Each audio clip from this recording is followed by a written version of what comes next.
Free audio post-production by alphonic.com. I was driving in today, stuck in that typical gridlock, just staring at the bumper in front of me. And I started thinking about efficiency. We are absolutely obsessed with it, aren't we? Mm-hmm. We got fuel efficiency for our cars.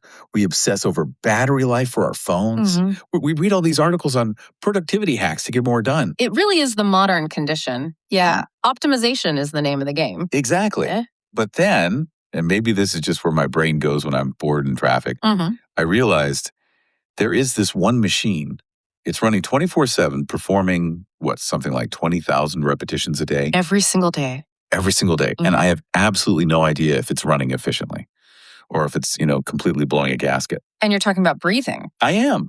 And honestly, until I picked up the source material for today, I didn't think I needed to pay attention to it. I mean, my body just does it right. It's automatic. Mm-hmm.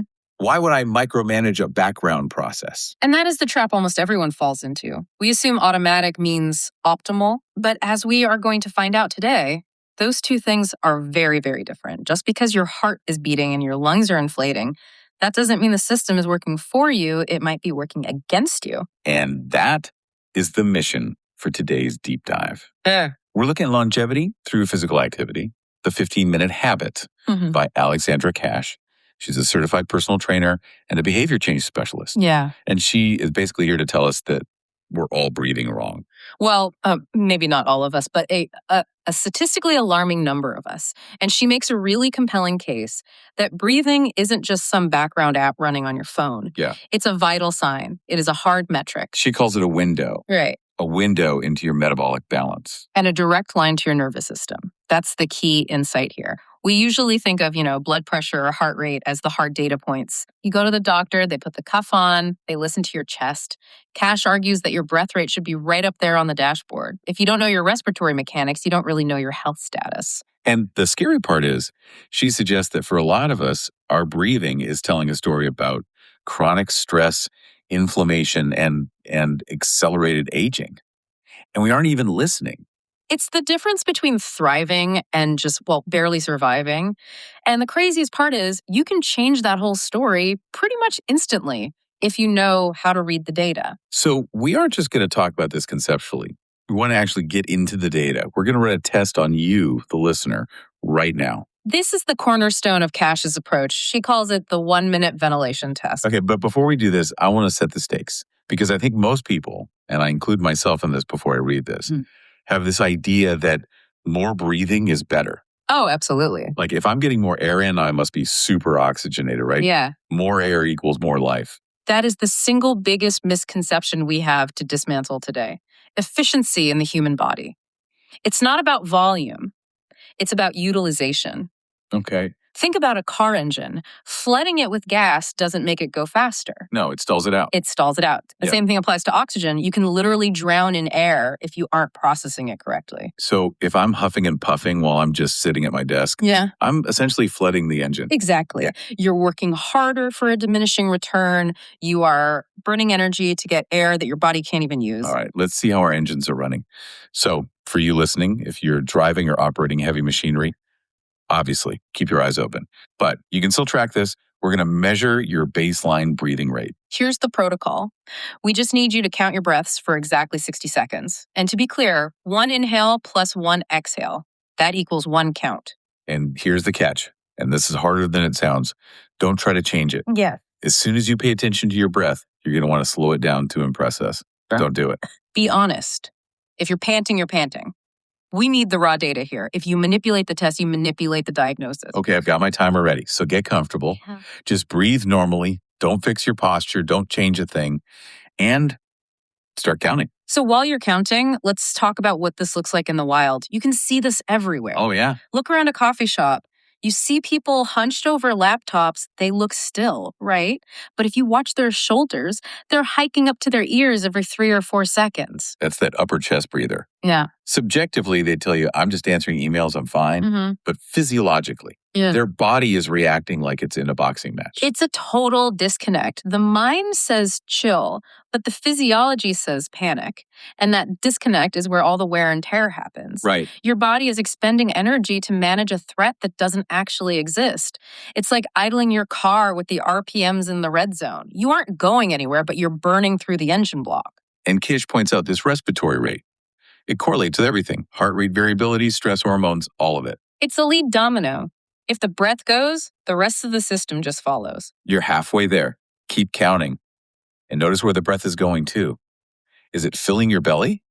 Or does it feel like it's getting stuck in your throat? It's funny. Once you start watching it, you realize how erratic it can be. Yeah, I catch myself holding my breath when I'm reading a text message. Email apnea, they call it. That stops the count, but it spikes the pressure. It's essentially a little micro chokehold you put on yourself all day. 10 seconds left. Yeah. Just get that final number locked in. Yeah. And don't round down. If you're at 14 and a half, that's a 15. And stop. Okay, you have your number. Let's grade the papers. Walk us through the scoring bracket here, according to Alexandra Kash. What's the gold standard? What gets me an A+ on longevity? The optimal score is between 4 and 8 breaths per minute. I'm sorry, can you repeat that? 4 to 8. 4 to 8. I have to be honest, when I read that, I thought it was a typo. 4 breaths a minute. That feels, that's incredibly slow. That's 15 seconds for one breath cycle. I feel like if I breathed that slow, I'd pass out. It feels slow because we are so culturally conditioned to overbreathe. But physiologically, 4 to 8 breaths indicates a highly efficient system. It means your body is extracting oxygen so effectively that you simply don't need to cycle the air that often. It's calm, it's efficient. Think of it like a really fit marathon runner. Their resting heart rate is super low because every single beat is powerful. This is the respiratory equivalent of that. Okay, so if I'm sitting here like a Zen master at 6 breaths a minute, I'm winning. What's the next tier down? That would be the moderate category. Kash defines this as 9 to 14 breaths per minute. And I'm guessing this is where the average person lands. Most likely, yeah. It's not bad per se. You're not in immediate danger, but it means your mechanics could be improved. You're working a little harder than necessary. You're basically driving in third gear on the highway. It works, but it's loud and it's wasteful. And then we get to the danger zone. Right. 15 breaths or more per minute. Kash labels this inefficient. And if I hit like 16 or 18? That suggests chronic overbreathing. It means you're taking shallow, rapid breaths. You're likely using your upper chest and shoulders instead of your diaphragm. And crucially, you're signaling a heightened stress response to your brain 24/7. There was a stat in the reading that really jumped out at me.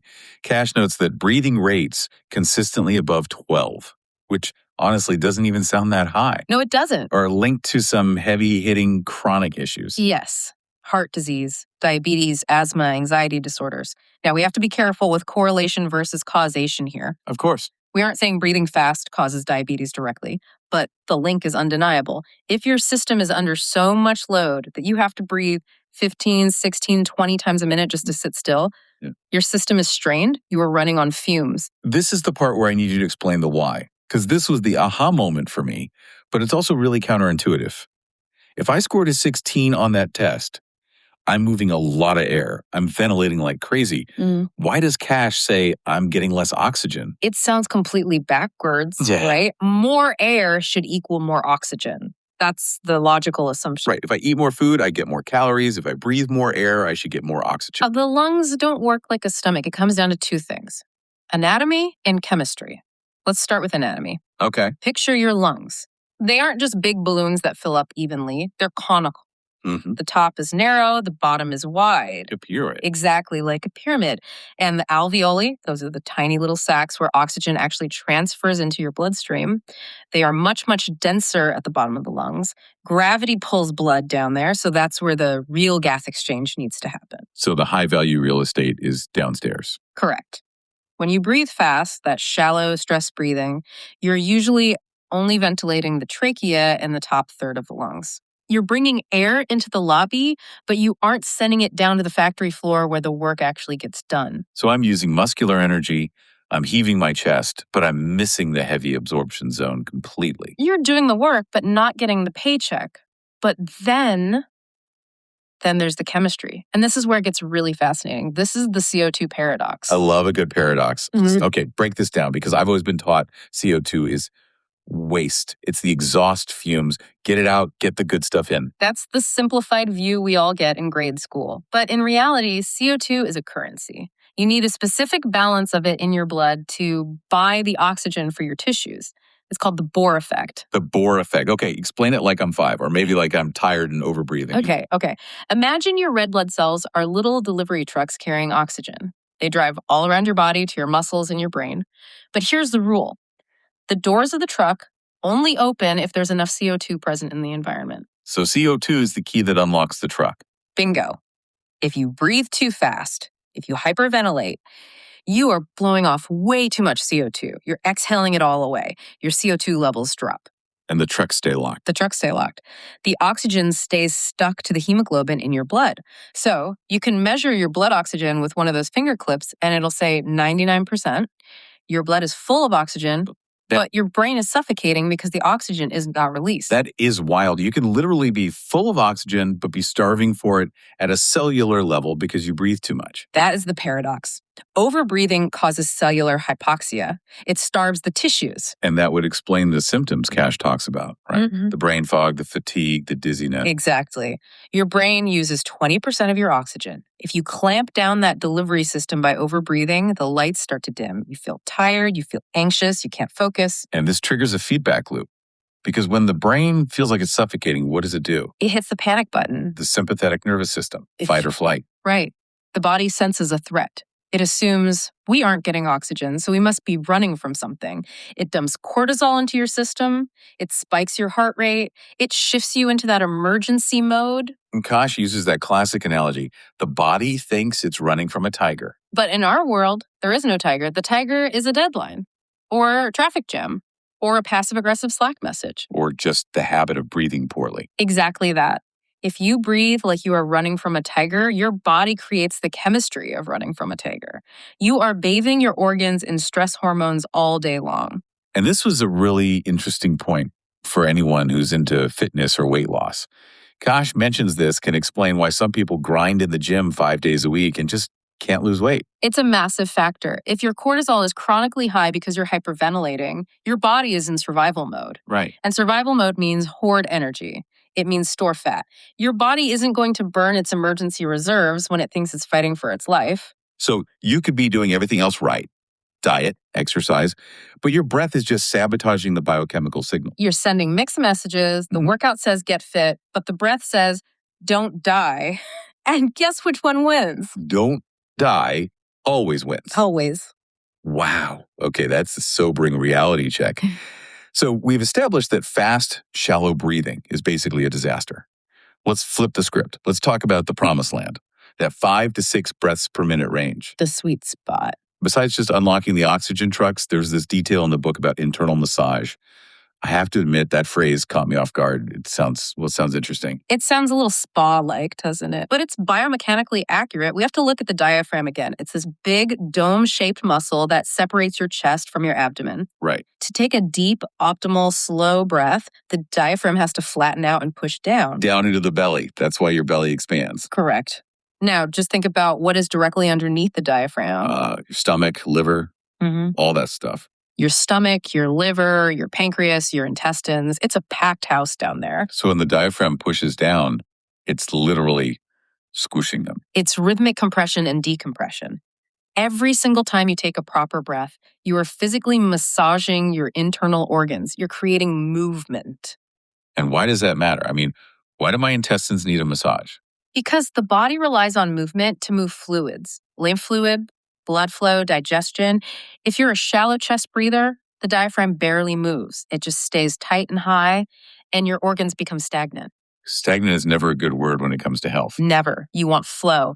That mechanical stimulation aids in digestion. It aids in detoxification. It keeps things moving. So chest breathing is basically letting your guts sit in traffic, but belly breathing is keeping the highway clear. That's a great way to put it. And then, of course, there's the nervous system reset. This is the other side of the tiger coin. The parasympathetic state. Rest and digest, or rest and recover. Deep diaphragmatic breathing stimulates the vagus nerve. This is the main data cable for the parasympathetic system. So slow breathing is kind of like the remote control for it. It is the only part of the autonomic nervous system we can consciously control. You can't will your heart to slow down try it. It doesn't work. Right. You can't tell your digestion to speed up, but you can control your breath. And when you slow the breath down, the heart follows. It tells the brain, the tiger is gone, we are safe. We are safe. You can digest that sandwich now. You can repair that torn muscle tissue now. You can lower the inflammation. You cannot heal if you are in defense mode. It's physiologically impossible. That's the takeaway then. You have to flip the switch manually. And the breath is the switch. Okay, so let's get practical. I took the test. Let's say I got a 15 or maybe even 20. I'm panicking about the tiger. My organs are stagnant and my oxygen trucks are locked. How do I fix this? Kasia says this is trainable, right? And I'm not stuck like this forever. Not at all. It is very trainable. In fact, it's one of the most responsive systems in the body. You can see changes in weeks, sometimes even days. Kash offers 2 specific tools in the book that are really effective. Let's start with the first one. It's the 4-4-4-4 pattern, box breathing. I've heard of this being used by Navy SEALs. It is. It's used in high-stakes environments, military, first responders, to regulate arousal levels. But for our purposes, for longevity, we are using it to rebuild that CO2 tolerance we talked about. So we are training our bodies to be comfortable with higher levels of CO2 so we can unlock the oxygen better. Exactly. It's a tolerance drill. So here's the technique. You inhale through your nose for a count of 4 seconds. Okay. Then, and this is key, you hold that breath for 4 seconds. Moment. Then you exhale through the nose for 4 seconds. Okay. And then you hold the empty breath for 4 seconds before you inhale again. It's that hold at the end, the empty hold, that really gets you. I tried this, and that last second of the empty hold is where I start to twitch a little. That's the money round. When you hold your breath on empty, CO2 levels rise rapidly. Your brain starts to send a signal. Hey, breathe. We need air. That sensation is called air hunger. And the instinct is just to gasp. Right. But by sitting with that mild discomfort, by staying calm during that 4-second hold, you are retraining your alarm system. You're teaching your brain, it's okay, we have enough oxygen, you don't need to panic. You're raising the threshold. Yes. And as that threshold goes up, your baseline breathing rate goes down. You won't feel the need to breathe 15 times a minute anymore. You'll naturally drop to 12, then 10. And Kash just recommends doing this for, 2 to 5 minutes? Start small. It can be surprisingly intense if your tolerance is low. Do it before a meeting or right before bed. It's a very potent reset. Nice. Okay, tool number 2. This one is a bit more active. It involves standing up. It's called the grounding balance breath. I love this one because it connects the respiratory system to the physical structure of the body. A lot of times we breathe poorly because our posture is poor. We're all hunched over screens, collapsing the chest. Exactly. So how do we do this one? You start by standing barefoot. You want to really feel the floor. Kash says to lift your toes, spread them wide, and then press them firmly into the ground. Monkey feet. Monkey feet. You want that tactile feedback. Now you're going to synchronize your movement with your breath. The instruction is to rock slightly forward on your feet as you exhale. Wait, forward on the exhale. That feels backwards to me. I feel like I'd inhale and expand forward. It does feel counterintuitive at first, but think about the idea of grounding. As you exhale, you're settling down. You rock forward to engage the toes, to grip the earth. It's an active rooting. Okay, I can see that. Exhale, roots go down. Then you rock slightly backward towards your heels as you inhale. So inhale back, exhale forward. It creates a subtle instability. You're literally rocking back and forth. This forces your nervous system to focus on balance. You can't be thinking about your email when you're trying not to fall over. It forces you to be present. And it forces a slow rhythm. You physically cannot rock back and forth 20 times a minute without losing your balance. The movement itself dictates the breath speed. It's like a metronome for your lungs. Exactly. Right. It integrates the breath into your movement pattern so it doesn't just happen in your head. It becomes a whole body event. I imagine this is great for that mid-afternoon slump. Instead of grabbing a coffee, just stand up, take off your shoes. Maybe under your desk if you're in an office, yeah. You just do 10 reps of this. It resets your posture and your oxygen levels at the same time. It's very high yield. So we've covered a lot of biology here. We've talked to alveoli, hemoglobin, the vagus nerve, a lot of stuff. If we zoom out, what does this all mean for the listener right now? The main takeaway is that breathing isn't just about not dying. It's a foundational regulator of your health. It is the operating system. Right. We spend so much money on supplements, recovery tools, fancy mattresses, organic kale, but we're ignoring the engine that runs 24/7. Exactly. You shift between stress and recovery based entirely on how you breathe.